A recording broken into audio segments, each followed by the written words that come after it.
च्या मराठी विषयातील 17वी कविता अन्नजात याविषयी आपण आज जाणून घेणार आहोत।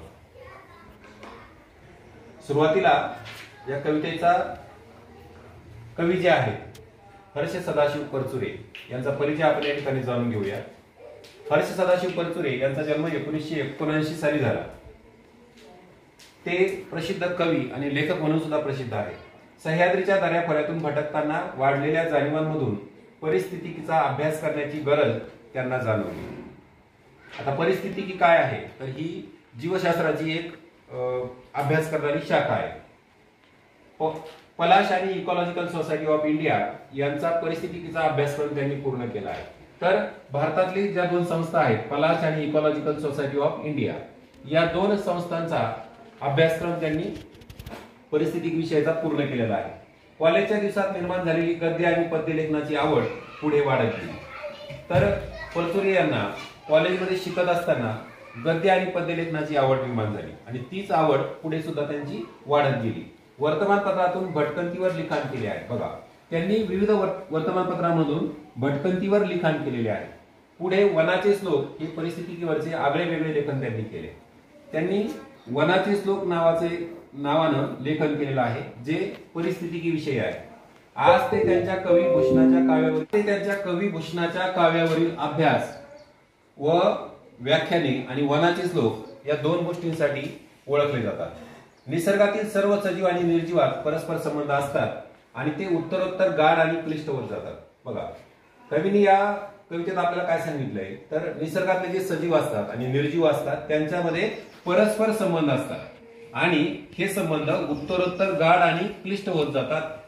जीवसृष्टी निर्माण होताना लाखो वर्षात अन्न साखळ्या तुटत गेल्याने निसर्गानेच अन्नजाल निर्माण केले, म्हणजेच प्रत्येक जीव एकापेक्षा जास्त जीवांना खाऊ लागला। बघा, आपली जी सजीव सृष्टी निर्माण झाली ती सजीव सृष्टी निर्माण होत असताना त्याच्यामध्ये अनेक अन्न साखळ्या तयार झाल्या होत्या, मात्र त्यातल्या काही अन्न साखळ्या ह्या निसर्गतः नष्ट होत गेल्या। त्यामुळं प्रत्येक जीव एकापेक्षा जास्त जीवांना खाऊ लागला आणि त्यामुळं अन्नजालातल्या काही जीवजाती या नष्ट झाल्या। बघा, आपण पाहिलेलं आहे याच्या अगोदर की डायनोसॉर सारखे खूप मोठमोठाले प्राणी पृथ्वीवर अस्तित्वात होते, परंतु हे प्राणी कालांतराने नष्ट झाले। परंतु ते जरी नष्ट झाले असले तरी अशा ज्या अन्न साखळ्या होत्या त्या सगळ्या अन्न साखळ्या काही पूर्ण नष्ट झाल्या नाही। म्हणून असे असले तरी अन्नजाल पूर्ण नष्ट होत नाही, मात्र ते कमकुवत होते।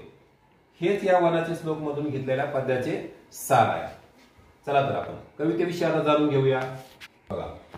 बघा, कवितेचं पहिलं कडवं आहे, कडीस जोडोनी दुजा कडीला मनुष्य बनवितसे साखळीला, जरी तोडिले त्यात मधल्या कडीला तरी भंगून जाई संपूर्ण माला। कडीस जोडोनी दुजा कडीला, बघा ज्याप्रमाणे साखळदंड बनवलेला असतो, साखळदंड कसा बनवतात, एका कडीमध्ये दुसरी कडी गुंफलेली असते, अशा पद्धतीने साखळदंड तयार होतो। म्हणून कवी म्हणतात की कडीस जोडून दुजा कडीला, एका कडीला दुसरी कडी जोडून, दुजा म्हणजे दुसरी, मनुष्य बनवीत असे साखळीला। मनुष्य तर मानव हा साखळी कशी बनवतो तर एका कडीला दुसरी कडी जोडून बनवतो, हे पहिल्या दोन ओळीत कवीने सांगितलेलं आहे। पुढे कवी म्हणतात की जरी तोडिले त्यात मधल्या कडीला तरी भंगुनी जाई संपूर्ण माला। भंगुनी जाई म्हणजे काय होईल तर तुटून जाईल, संपूर्ण माला, माला म्हणजे माळ। जरी तोडिले त्यात मधल्या कडीला, जर एखाद्यानं ही जी साखळी असते त्या साखळीतल्या मधल्या कडीला, कोणत्या कडीला, मधल्या कडीला तोडले तर काय होते, भंगून जाई संपूर्ण माला, म्हणजे ही जी साखळी असते, ही जी माळ असते ती संपूर्ण काय होते, भंगून जाते म्हणजे नष्ट होते। पहा कसे कुळी विणतात जाळे, धाग्यास एका बहु जोडलेले, बहुतास त्या जोडलेले कित्येक, बिघडते न जरीही तुटले अनेक। बघा, या कडव्यात कवी म्हणतात की पहा कसे कोळी विणतात जाळे। कोळी नावाचा एक कीटक असतो पहा, जो काय करतो, जाळे विणतो। या पद्धतीने पहा, हा कोळी दिसतोय।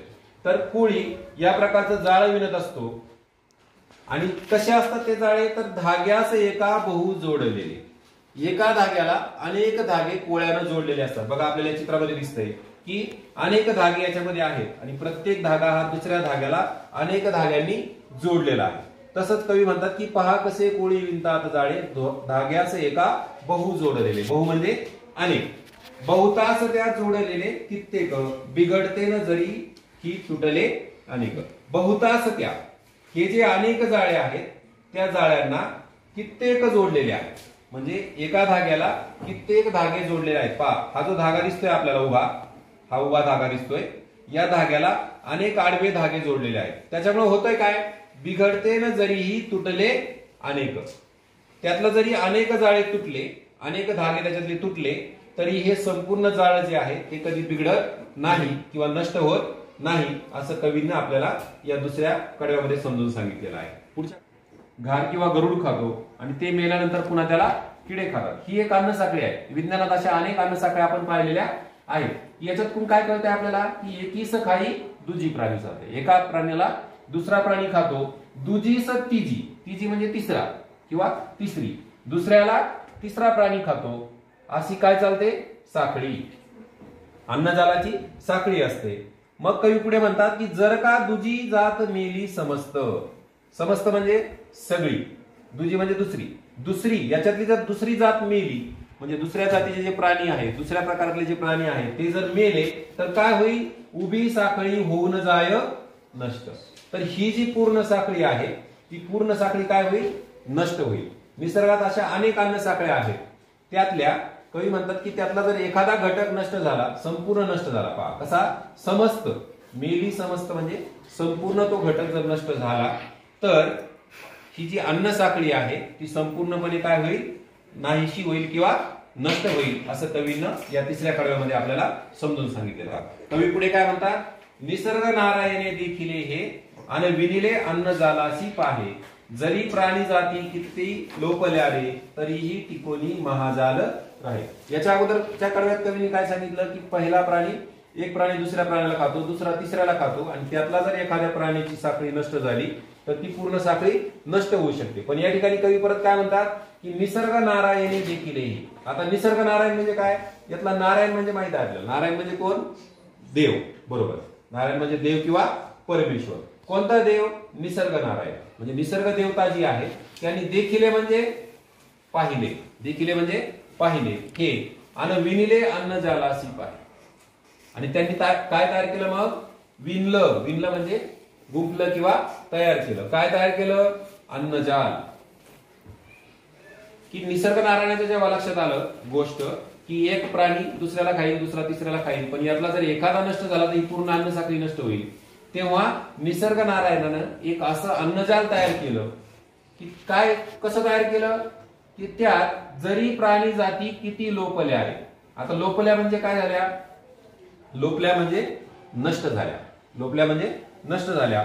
जरी प्राणी जाती किती लोपल्या आहे, जसं आपण पाहिलं होतं की डायनासोर सारखे प्राणी काही नष्ट झाले, पण अशा प्राणी जाती किती जरी नष्ट झाल्या असल्या तरीही टिकोनी महाजाल राहे. तरी हे जे महाजाल आहे अन्नजालातलं मोठं जाळ आहे, अन्नजाल जे आहे ते काय होतंय, टिकोनी राहे, टिकून राहणे, टिकोनी राहे म्हणजे टिकून राहिलेलं आहे. हे जे अन्नजालातलं महाजाल आहे हे नष्ट झालेलं नाही. एखादी जात जरी पूर्ण नष्ट झाली, पूर्ण लोपल्या, तरीही हे महाजाल, अन्नजालाचं जे महाजाल आहे ते नष्ट झालेलं नाही, असं कवींनी आपल्याला या कडव्यातून समजून सांगितलं आहे. पुढच्या कडव्यात कवी काय म्हणतात आपण बघा.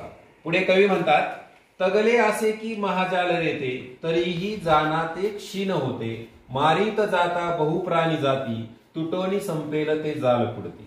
तगले म्हणजे काय झालं, तगले म्हणजे वाचले. बघा, तगले असे की महाजाल रेते, असं महाजाल जरी टिकून राहिलं असलं किंवा वाचलं असलं तरीही जाना ते क्षीण होते. क्षीण होते म्हणजे काय होतं, तर क्षीण होते म्हणजे कुंकुवत होतं. बघा, हे जरी महाजाल टिकून राहिलेलं असलं, एखादी मधली प्राणीजात नष्ट झाली म्हणून ते महाजाल जरी नष्ट झालेलं नसलं तरी ते महाजाल काय होतं, कवी म्हणतात क्षीण होते. काय होतं, क्षीण होतं किंवा कुंकुवत होतं, कमकुवत होतं, त्याची जी ताकद आहे ती कमी होते. मारीत जाता बहुप्राणी जाती तुटोनी संपेल ते जाल पुढती. आणि कवी पुढे म्हणतात की असेच जर आपण मारीत जाता म्हणजे आपण मारत चाललो किंवा नष्ट करत चाललो, काय, बहु अनेक प्राणी जाती, अनेक प्राण्यांच्या जाती जर आपण अशाच नष्ट करत राहिलो तर काय होईल, तुटोनी संपेल ते जाल पुढती.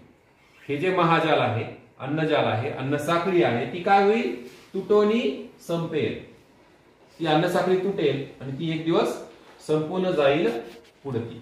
अशा पद्धतीनं कवीनं आपल्याला या कवितेतून निसर्गातल्या ज्या अन्नसाखळ्या आहेत त्या अन्नसाखळ्या किती महत्वाच्या आहेत, त्यासोबत ती अन्नसाखळी बनवताना निसर्गानं कोणती काळजी घेतलेली आहे याविषयी सविस्तर समजून सांगितलेलं आहे. त्याचसोबत कवी आणखीन आपल्याला सांगतात की या ज्या अन्नसाखळ्या आहेत त्यातले एखादा जरी प्राणी नष्ट झाला तरी या अन्नसाखळ्या कमकुवत होत जातात, म्हणून आपण या अन्नसाखळ्या तुटणार नाही, त्यातला एखादा प्राणी कायमस्वरूपी नष्ट होणार नाही यासाठी आपण प्रयत्न केले पाहिजेत.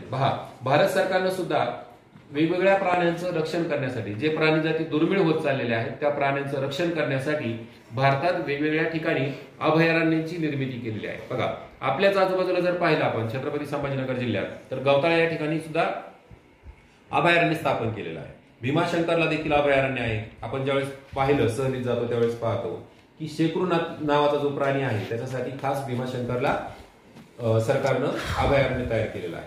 अशा पद्धतीनं हे अन्नजाळ नष्ट होऊ नये यासाठी सर्वजण सध्या प्रयत्न करत आहेत. आपण सुद्धा या अन्नजाळातला कोणताही घटक आपल्या बाजूने नष्ट होणार नाही याची काळजी प्रत्येकाने घेतली पाहिजे.